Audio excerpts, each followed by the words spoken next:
Remember this famous moment during all those protests last year in St. Louis? The McCloskeys, Mark and Patricia, exercised their constitutional rights and defended their home with weapons.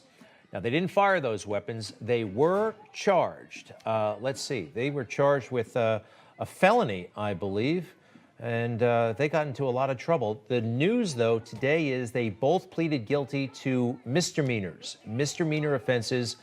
I'm kind of surprised, but I'm also kind of relieved at the same time. Mark McCloskeys, candidate, by the way, Republican candidate for U.S. Senate in Missouri, joins us right now. Welcome back to Newsmax. Why'd you do it? Why'd you plead guilty?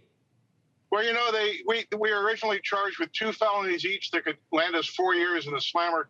The prosecutor today, this is the first day with a new prosecutor, he dropped all the felony charges, all the gun charges, and charged me with a crime that said I purposely placed other people in apprehension of imminent fear of physical injury. And by God, I did it. That's what the guns were for.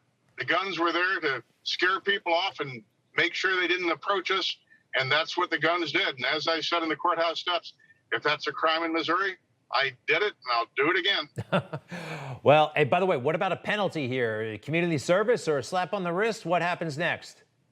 It's a parking ticket. It's a $750 fine, and that's it. Well, sounds to me like you did win, sir. Excellent, excellent. What about a pardon? I heard the governor, who's in office, right? He's publicly said he'd like to pardon you, I believe. And I would like for him to do that, but it's entirely up to the governor. But he has said he would, and I will, but I'll leave it up to the governor. He's a great guy, and he's a great governor, and he's done wonderful things for Missouri. I had the honor last Saturday of being president of a place called Frontier Justice with the governor when he signed the Second Amendment Preservation Act here in Missouri that prohibits any Missouri employee from participating in any unconstitutional Second Amendment actions, including should the Senate pass H.R. 127. You know, Governor, for those who, Governor, Mark, for those who are new to this story, can you tell them a little bit about the atmosphere in the neighborhood? There are things about that neighborhood that I don't think a lot of people understand, good things about that neighborhood, and a little bit more about the protests and what you were feeling and what you were hearing that night. Well, you know, in St. Louis, in the month before, after the George Floyd death, downtown St. Louis burned. 4 cops were shot. Retired police captain David Dorn was murdered. These mobs have a tendency to become very, very dangerous very fast. And so when they broke through our gate and entered into our private property, we had every expectation that we would be no different than downtown St. Louis or Captain Dorn, and that our lives are in imminent risk of being lost.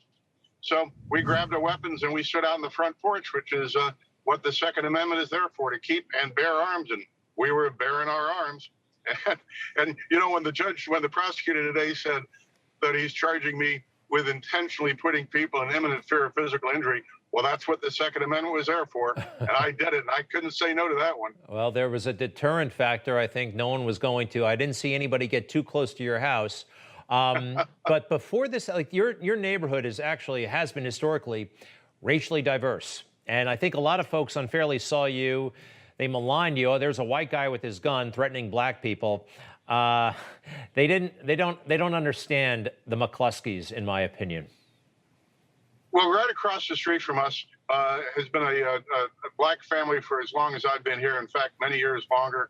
The gentleman is a guy named James Whitaco, who is one of the first black general surgeons.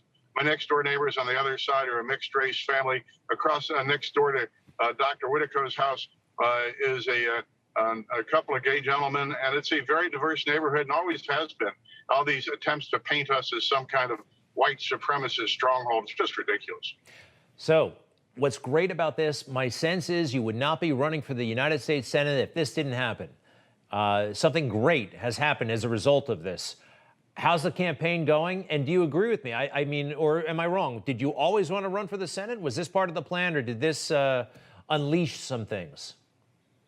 If you had asked me a year ago today what I wanted most in the world, Greg, I would have said I want the world to leave me the heck alone. Let me live out the rest of my life in peace and comfort. But God came knocking on our door, as I said, disguised as an angry mob, and it transformed us. Patty and I, my wife, decided to just put the rest of our lives on hold and do what we can to save this great nation. Our liberties are being stripped from us so quickly, and the country is deteriorating so fast. We just said, we don't care what it takes. We're going to put everything else on hold and do what we can to restore the America that we knew when we were kids. Mark, please give our best to Patricia. Mark McCloskeys, candidate for Senate in Missouri. Let's keep in touch. Happy for you. Thank you very much. Thank you, Greg. All right, take care, and we'll be right back.